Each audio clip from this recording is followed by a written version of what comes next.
How old were you when you got your first tattoo? I got California on my back when I was 18, like right when it was legal, like graduated high school. Yeah. It was like first thing out doing it. Totally. Yeah. Totally. And then I couldn't stop. It's addicting. Yeah. It's addicting for sure. I just love art, you know? I want to be around art. Mm-hmm. I don't know. There's something about being also, if you go to like the right kind of tattoo studio, there's an energy in there that, I mean, there's been times in my life too where I'm still, you know, I still could see myself being a tattoo artist one day. Like I love doing art. I've always been into, you know, drawing, spray painting, all that kind of stuff. And just doing the fact that you can transfer art onto skin these days, it's you know, it's a wild concept.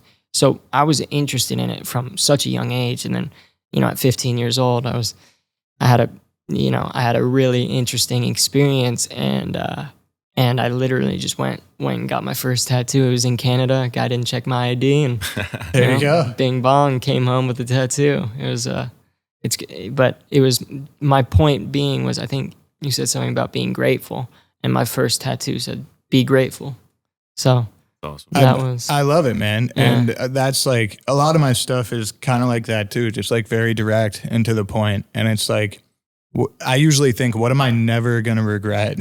And it's like being grateful, right? Yeah. Or like, you know, I have a Bible verse right here. I have like a St. Augustine quote right here. Like stuff that I can appreciate and like hold dear, but also be like, I probably won't end up regretting that. You know, it's all good. I was going to say, I feel like you come home, even at 15, with a be grateful on your arm. It's still kind of hard for parents to get mad at that.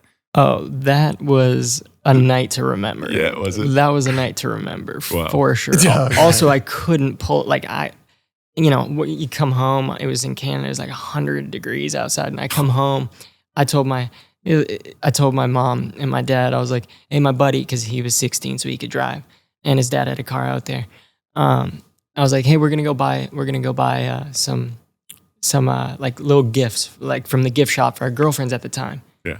Rainstorm happens, and trip turns into a 8-9 hour trip. I don't get back until nighttime. It stays warm there at night, some nights, and it's probably like 90 degrees, and I'm in board shorts and like a huge hoodie. And my parents, I ate dinner with them. Everything's a little off, but I eat dinner with them. I'm talking, you know, it's a normal night, you know, blah, blah, blah. Like, hey, let's go watch a movie. You know, like this is, you know, we're on a little trip together. We go up, and then, you know, middle of the movie, pause. Hey, Prez, take off your hoodie. And I'm like, you guys knew this whole time, didn't you? And I mean,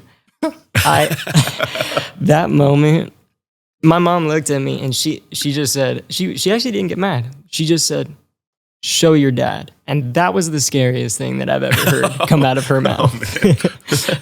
I took off. I don't think I've ever gone to my room. I literally teleported through walls.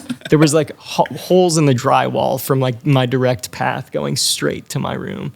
But it was worth it to me. And the night before, something really tragic happened, and something lined up too perfectly. And, you know, I kind of said in the back of my head, like, if something like this, that I need to remind myself, because to me, every tattoo, it's like, you should see my phone, it constantly has reminders going off, constantly remind, like little things, check your email, this, but my body is like the big reminder. So like whenever I look in the mirror, what do I really need to remember? Now, of course, there's some that I have that I, could do without, but that's how it for sure started, was, reminders and things that I would want on me. But yes, to your point, 15 years old, coming home with, and it wasn't small, it took up my, that's a good size. Yeah, it's a good size for sure. My forearm. Yeah. So, I don't know if the cam can see that. Dude, I love being young and doing stuff like that. And you think you're so sly. Yeah. You're 15, and it just, you're not. You're not at all. You can do all you can, but that's awesome. No, yeah, man. That's so funny. I do remember though, I felt like a badass when summer was over and I was 15 years old rolling into school with an arm tatted up. I was like, people were looking at me like, the teachers were like, what the fuck? And I'm like, I couldn't put it together why it was wrong. And then I made a friend that was a tattoo artist. So, I mean, I really stopped getting tattooed when I was 20 years old, 21, 20. Like I got a face tattoo and then I got it removed. And that was really the last big visible tattoo that like I got. And I ran out of space real quick. Let's just put it. Space. Yeah. It's funny you put it that way too. Well, one, I love like the big reminders, right? Like you put the big reminders on your body and you keep the little ones in the phone for the daily. That's like really profound. I like that. And then also like I kind of stopped at like 28, 29 was like my last one, maybe 30. At least like 2 years. I mean, I'm definitely going to get more. I'm like planning my next one right now. And like, that's not a PSA for people listening or watching, but I just am, it's overdue for a new one. Yeah. Get the jersey on the back, just full. But yeah, no, if it's your thing, it's your thing. It's cool, you know. It's art and can be expressive of like very positive things. Well, our friend Hannah actually tattooed one of Will's she did the World Industries. Oh, no way. She created this whole series online about I don't know, something like I don't know how to tattoo and my friends are idiots. So they let her her tattoo them. I mean, but she did like 30 people before me. So that was like a lot. But I'm just saying, there's people out there. If you want to go down that path, bro, there's people that'll do it, bro. Yeah. Yeah. Tattooing is such an interesting world. And, you know, recently I was in New York and, you know, I was just doing a bunch of art, went in to get a couple of tattoos fixed up that were fading.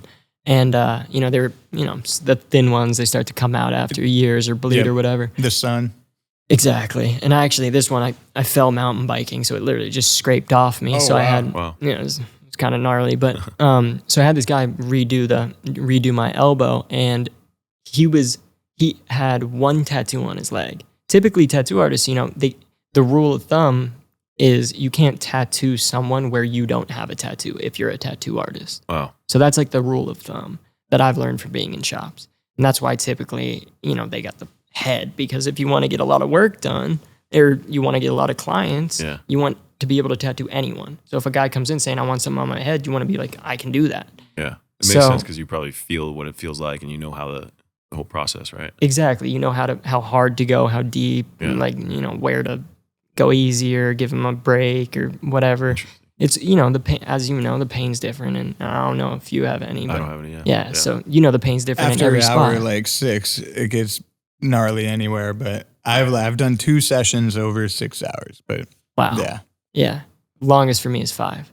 Yeah, it's the same kind of thing, right? Yeah. It's like maybe hour 4. After hour 4, it starts. Oh, it's just like it definitely gets brutal. Yeah. It definitely gets brutal. But my point, the thing that I really learned from this new tattoo artist that I was working, or he was at the time, he was the one that I was going into the shop and stuff. He was very knowledgeable in like what's really happening to your skin, how deep to go, the angle. I mean, this guy was he was very precise. And I had never learned about tattooing in that way. He was like, it can only go down through the 6th dermal layer of skin. And if it passes the 7th, that's how you get blowouts. And if it's above the 4th, it'll come out. So you're really, I mean, and I think you have like 12 layers. So you're really not, you're shooting for 1/4 of a millimeter really is where that needle's supposed to hit. And I just learned, you know, and it honestly, it kind of messed me up because I learned that a lot of the times when you go too deep, it's hitting your bone.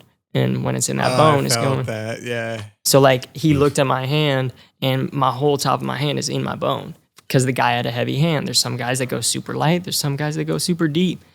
When I started out, I hated the thought of having to get, like when I would see my friends, they're like, I'm going to get my tattoo touched up. I was like, touched up? What does that mean, touched up? You get a tattoo once. And that was my mentality till like a year ago when I found out, oh, it's actually better to be getting it touched up than to have a drill, you know, like having something drilled into your body. So but it is amazing. It's really an amazing thing. I mean, just the precision of And even with a stencil, I mean, the precision that some of these people have is insane. Yeah. Like just a simple circle. Doing a simple circle with a tattoo gun, I've done it.